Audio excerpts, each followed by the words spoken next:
Have you heard of F.W. Boreham?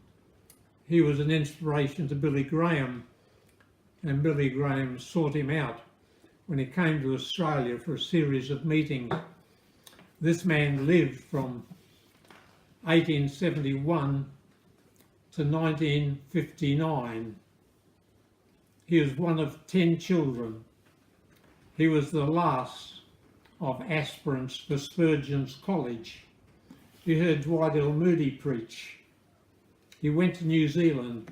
He had 3 main pastorates: Dunedin, Hobart, Melbourne. He began to write editorials for the newspapers. He wrote 3,000 editorials for the Hobart Mercury newspaper, 3,000. But he wrote 46 books. And if you want to make friends, new friends of intelligent people, get some intelligent people to read some of the 46 books of F.W. Boreham. Not a good name for a preacher, B-O-R-E-H-A-M, but he never bored. People all over the world listened to him. He travelled in his old age, country after country, preaching the gospel. He was a man of great courage. He had a leg that was prone to breakages, broke several times, one time when he was hundreds of miles from civilization. But he loved to walk, and he took the risk. But he loved people, and he loved books. He agreed with Spurgeon. He that doesn't read will never be read. He that doesn't quote will never be quoted. He who doesn't use other men's brains shows he has no brains of his own. Brains are like peaches, they're meant to be picked. So he was a great reader. Came to a bookshop in New Zealand once that had hundreds of biographies. He said to the bookseller, "What's the price for all of them all together?" And he bought the lot. He was a great reader, but he was a great Christian. He used to wear a flower in his buttonhole, but his very presence was a fragrance. He had the meekness of Christ as well as the courage of Christ. He loved people. He had a wonderful wife who supported him in all things. Suffered terribly from insomnia, too much mental work, but he was a blessing whenever he spoke, and they came in crowds.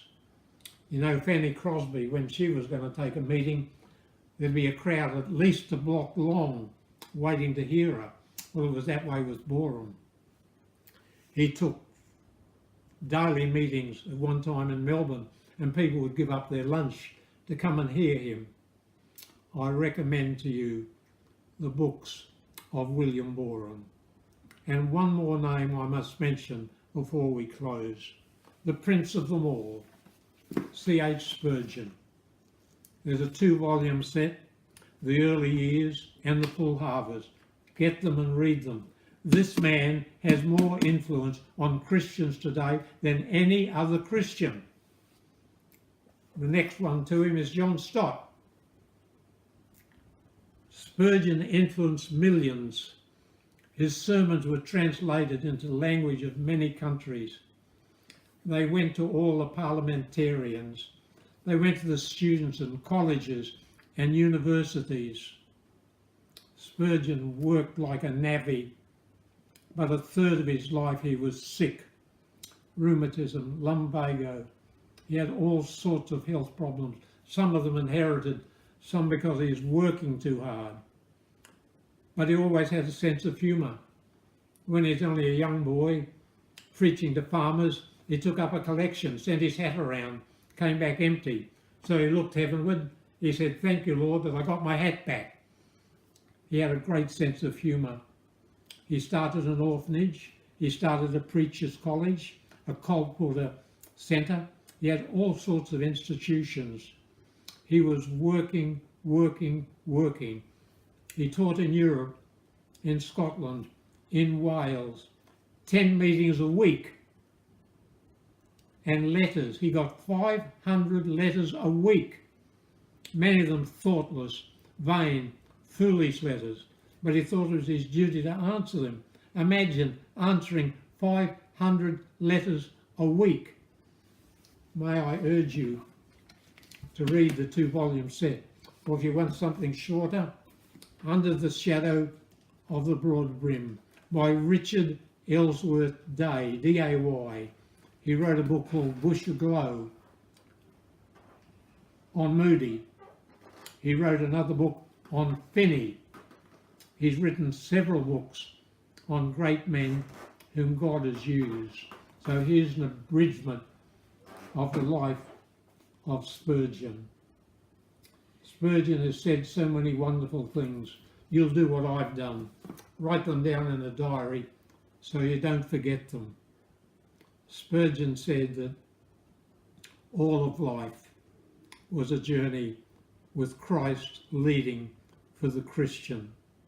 That it didn't matter what happened, ultimately good would come from it. As our days, so shall our strength be. So I invite you to read the Prince of Preachers. Get the little devotional book, evening by evening and morning by morning. That's the most well known. Then his set of books on the Psalms, the Treasury of David. But there's a tiny little book I especially recommend to you. It's called Christ's Glorious Achievements. You can get it for $1 or $2, very cheap.